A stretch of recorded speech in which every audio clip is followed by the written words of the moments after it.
반갑습니다. 오늘도 말씀으로 삽시다. 고린도전서 9장 1절에서 14절입니다.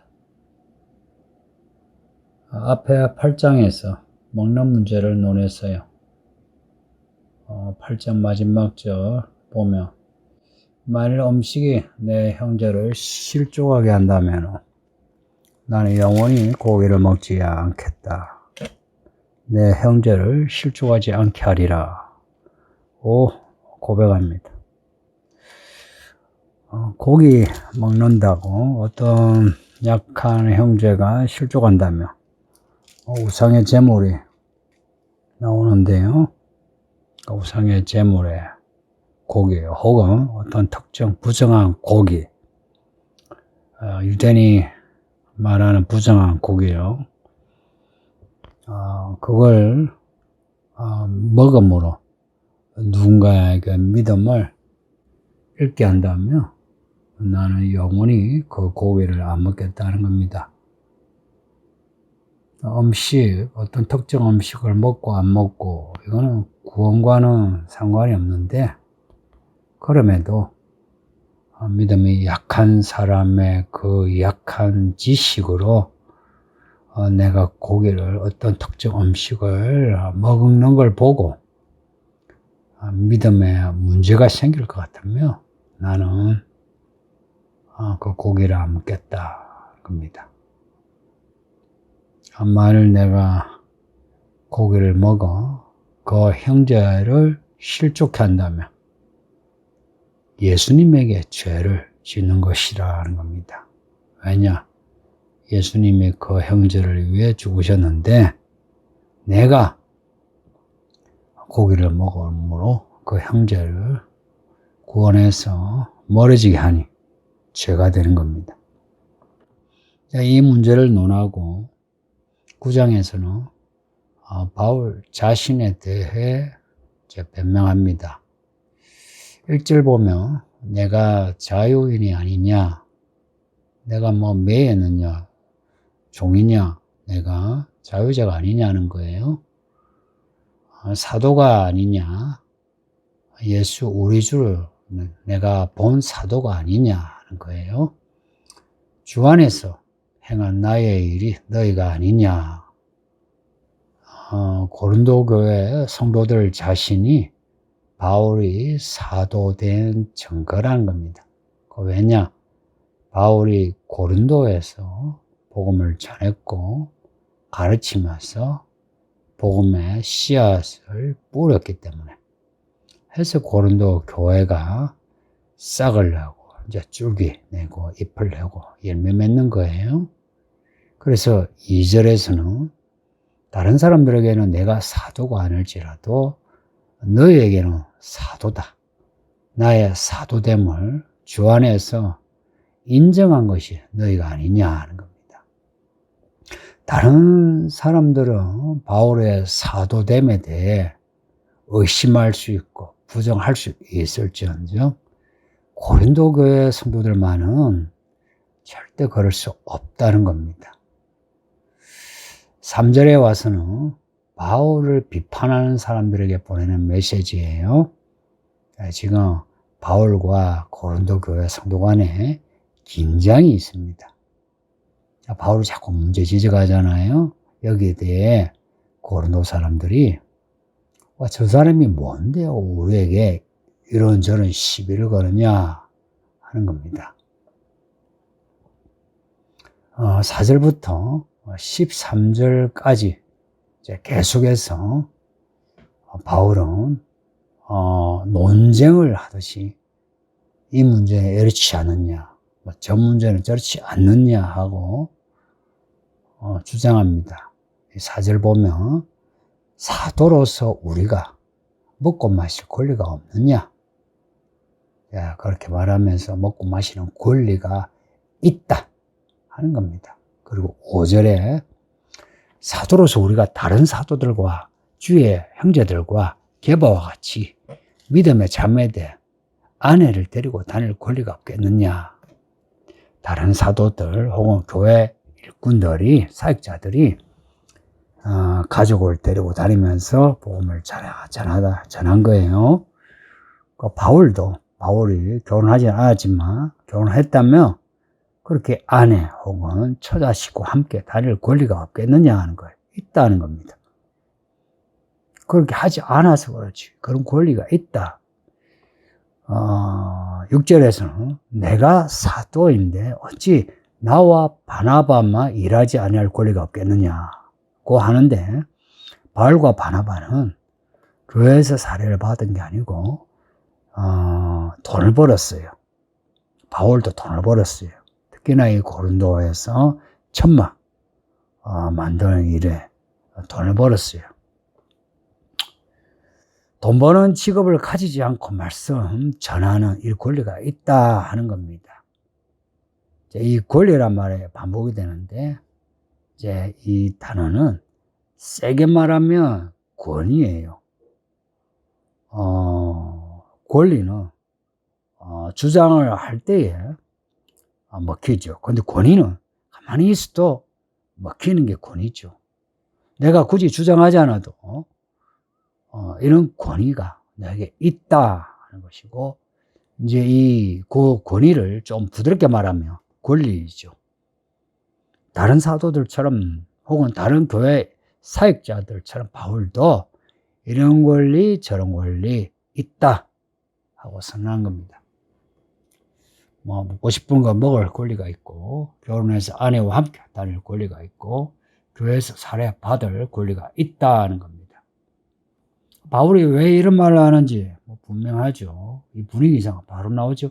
고린도 교회 성도 중에 바울에게 시비 거는 사람이 있는 겁니다. 대체 바울이 누구냐? 우리한테 뭐냐? 왜 우리에게 시비를 거느냐? 진짜 사도가 맞느냐? 우리가 헌금을 해서 바울에게 왜 줘야 하느냐? 등등의 소리가 있는 거예요. 이 초대교회인데도요, 교회 별소리가 다 있어요. 특히 7절에서 일하지 할 권리, 이제 6절, 7절 이제 계속 논하고 있어요. 누가 자기 비용으로 군복무를 하겠느냐? 누가 포도를 심고 그 열매를 먹지 않겠느냐? 누가 양떼를 기르고 그 양떼의 젖을 먹지 않겠느냐 하는 겁니다. 이거 일반적인 사회 현상을 두고 지금 자기 주장하는 거예요. 누가 군복무하면서 자기가 농사 지으면서 혹은 직장 일하면서 밥을 먹느냐는 거예요. 군대가 나라가 그 군인이 먹고 마시고 생필품 그리고 사는 막사도 줘야 되지 않느냐 하는 거예요. 그리고 또 포도를 심은 사람 열매를 먹을 수 있지 않느냐, 또 양떼를 기르는 사람 그 양떼 젖을 먹을 권리가 있지 않느냐 하는 거예요. 맞는 말이죠. 그리고 8절에서는 논리를 조금 이제 바꿔 내가 사람의 예대로 이것을 말하느냐, 율법도 이것을 말하지 않느냐 하는 겁니다. 그러니까 지금 바울의 이 말, 당신이 사도인데 왜 세상 논리로 말하느냐, 이렇게 반문할 수 있죠. 여기에 대해 바울이 내가 지금 이 말을 하는 게 사람 논리로 말한 게 아니다. 성경도 이것을 말씀하고 있다 하는 거예요. 지금 바울이 말하는 거는 사람들이 말하는 그런 논리와 유사한 거지만 다르다. 성경의 지지를 받고 있다. 말하자면 하나님의 뜻이란 겁니다. 9절에서 모세의 율법에 곡식을 밟아 떠는 소에게 망을 씌우지 말라. 기록하였을 때 하나님께서 어찌 소들을 위하여 염려하심이냐. 일하는 소에게 망을 세우지 않는 겁니다. 일하는 소에게는 먹을 수 있도록 망을 세우지 않는다는 거예요. 이 말씀이 하나님이 동물을 사랑하셔서 동물을 위한 말씀이겠느냐. 이 말은 정말 바울 이 논리는 기가 찬 겁니다. 성경에 어떤 그 동물을 혹은 자연을 위하는 말씀, 그 모두가 교회의 일꾼들 혹은 성도들을 위한 말씀이라는 겁니다. 10절에 보면 오로지 곡식을 밟아 떠는 소에게 망을 세우지 말라고 하는 이 신명기 25장의 이 말씀이 소를 위한 말씀이 아니라 오로지 우리를 위한 이 사도 바울을 위한 바나바, 바울 같은 교회 사역자들을 위하여 말씀하신 것이 아니냐. 밭 가는 자는 소망을 가지고 갈며 곡식 떠는 자는 함께 얻을 소망을 가지고 떠는 것이라 고 말합니다. 밭을 가는 사람의 마음, 곡식을 타정하는 그 일을 하는 사람의 마음이 무슨 마음이겠습니까? 밭을 갈아서 일당을 받는 혹은 밭에 작물을 먹을 수 있는 곡식을 타작해서 그 곡식을 먹을 수 있는 양을 쳐서 양의 젖을 먹을 수 있는 이것을 기대하는 거죠. 사도가 교회 일꾼이 전적으로 주의 일에 매달릴 때는 주님이 혹은 교회 성도들이 먹고 마시게 하는 것, 그리고 살아갈 집을 줄 것을 기대하는 게 맞지 않느냐 하는 겁니다. 이런 논리가 여러분 마음에 먹힙니까? 바울이 지금 하는 일은 내가 하는 일은 농사도 아니고 양을 치는 일도 아니고 사람의 영혼을 구하는 일이다. 근데 내가 이런 영혼을 구하는 이런 영적인 일을 하는데 내가 이런 권리, 먹고 마시는 이런 권리, 아내와 같이 다니는 권리, 뭐 가족 생계를 책임져라고 하는 권리, 이런 주장하는 게 당연하지 않느냐 하는 겁니다. 11절에서 우리가 너희에게 신령한 것을 뿌렸은지 너희의 육적인 것을 거두기로 야 이게 과냐 하는 겁니다. 하나님의 일꾼이 성도들을 위해서 영적인 일을 하고 이거 말씀 전하는 겁니다. 말씀을 전하고 성도들이 그 하나님의 일꾼을 위해 돈을 제공해서 목사가 전도사가 그걸로 먹고 살고 집을 가지고 그렇게 살아가게 하는 게 당연하지 않느냐 하는 겁니다. 이게 논리를 벗어나거나 잘못된 말이냐는 겁니다. 여러분은 어때요? 이게 논리를 벗어난 겁니까? 잘못된 말입니까? 근데 바울은 이런 권리를 주장하지 않았고 누리지 않았다고 그 다음 구절을 이야기해요. 15절에 왜 그랬느냐? 이유는 단 하나라고 해요. 12절에서 그러나 우리가 이 권리를 서지 아니하고 범사에 참았다. 그리스도의 복음에 아무 장애가 없게 하기 위해서 이 권리를 주장하지 않았다. 이 권리를 주장함으로 복음이 전파되는 게 지장이 되니까. 개척교회 아닙니까? 바울이 다니는 곳마다. 그리스도의 복음을 전하기 위해서 권리를 사용하지 않았다는 겁니다. 고린도 교회에서도 처음에 그랬어요. 성도가 없어요. 그래서 장막을 만들면서 그 돈으로 목회하는 사역에 비용을 댄 겁니다. 그리고 14절은 복음을 전하는 사람들에 대한 바울의 선언이에요. 이거 결론이에요. 이와 같이 주께서도 복음 전하는 자들이 복음으로 말미암아 살리라 명하셨어요. 이겁니다. 복음을 전하는 사람은 복음을 전적으로 전하고 교회가 이들의 이 사역자들의 먹고 마시고 가족의 생계와 사역의 비용을 감당해야 한다는 겁니다. 이게 당연하다는 겁니다. 그런데 바울이 이런 권리를 주장하지 않으니 고린도 교회 성도들은 이걸 당연시 여기는 거예요. 바울이 권리를 주장하지 않으니 바울에게는 그런 권리가 없는 것처럼 여겼다는 겁니다. 뿐만 아니라 우리가 왜 바울을 위해서 헌금해야 돼? 도와줘야 해? 하는 말을 하고 있는 거예요. 여러분이 이 말씀을 읽으면서 이 바울의 논리에 공감합니까? 아니면 다른 생각, 다른 의견을 가지고 있나요? 묵은 제 이야기를 하나 할게요. 제가 몇 번 했는데 제가 개척하기 전에 부목사로 있을 때 어느 교회에서 청병이 왔어요. 그 교회에서 이제 저를 이미 정해놓고 단지 형식적으로 전화로 인터뷰를 하자는 거예요. 그래서 그 교회 장로님과 이제 전화를 하는데 그분이 뭐 몇 가지 말씀을 하더니 이제 본론은 끝에 이야기 하잖아요. 끝에 이제 대뜸 하시는 말씀이 우리 교회가 많이 돈이 없었어.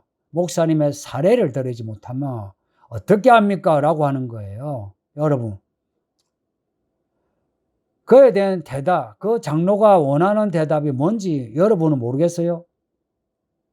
저라고 모르겠어요? 알죠. 그래서 제가 그 교회 장로가 몇 분입니까? 라고 하니까 4사람이고 안수 집사가 한 10여 분 됩니다. 그래요. 그래서 제가 그분에게 그럼 장로님하고 안수 집사님들이 돌 모아서 제게 사례를 주시면 되겠네요. 라고 하니까 이분이 뭐 애들 말로 뻥 찌더니 가만히 침묵하시고 하시는 말씀이, 사실 목사님 이 전화는 뭐 목사님을 정해놓고 인터뷰하는 건데요, 말씀을 잘해 주셨으면 합니다. 라고 하는 거예요. 그래서 제가 다시 똑같은 대답을 했어요. 그 이후에 그분에게 전화가 오지 않았고요. 그리고 저는 그 교회, 그러니까 제가 부목사 사회 가던 교회 그만두고 뭐 1년 반 동안 제가 백수로 보냈습니다. 성도님도 제가 말을 잘못했나요? 적어도 장로이고 안수 집사님 뭐 이런 원칙을 알아야 되지 않습니까? 제가 그 교회에 갔다고 봅시다. 갔는데 그 교회가 정말 가난해서 사례를 안 준다면 제가 장로한테 가서 장로님 돈 주세요, 안수 집사님 돈 주세요, 제가 그럴 것 같습니까? 제가 이 서울기는 교회 개척하고 지금까지 여러분에게 나 사례 못 받았어요, 돈 달라, 내가 여러분에게 손을 벌린 적이 있습니까? 오래 묵은 성도들, 내가 여러분에게 손 벌린 적이 있습니까?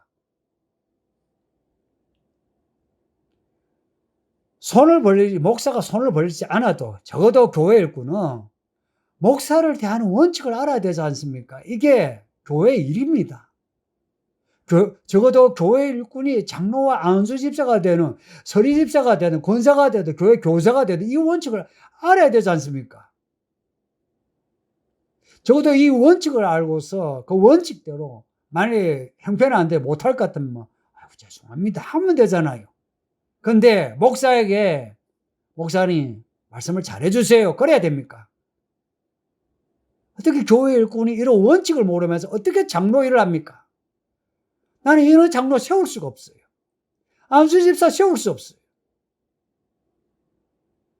그래서 교회 일도 맡길 만한 일이 아니면 안 맡깁니다. 제가 잘못했습니까? 저의 원리가 잘못되었습니까?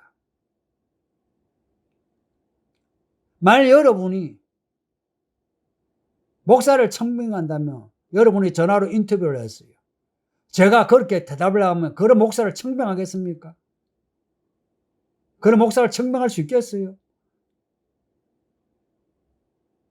저 같으면 그런 목사를 청명하겠어요. 저는 복음을 잘하는 사람으로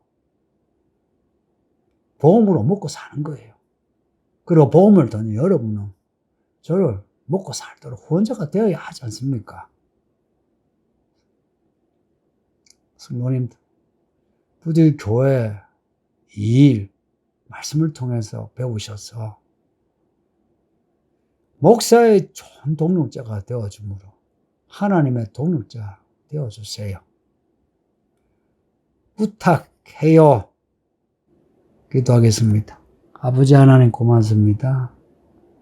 오늘도 말씀을 읽게 하시고 듣게 하시니 말씀을 통해 사는 법을 배우게 해주시고 교회 일을 배우게 해주소서. 오늘도 성도들의 생계를 주께서 지켜주시고 살면서 돈 때문에 수치당하지 않게 하시고 또한 서울기는 교회 모든 교회 일꾼들 성경을 잘 배워 모두가 그리스도의 몸으로 하나가 되며 좋은 동력자들이 되게 해주소서.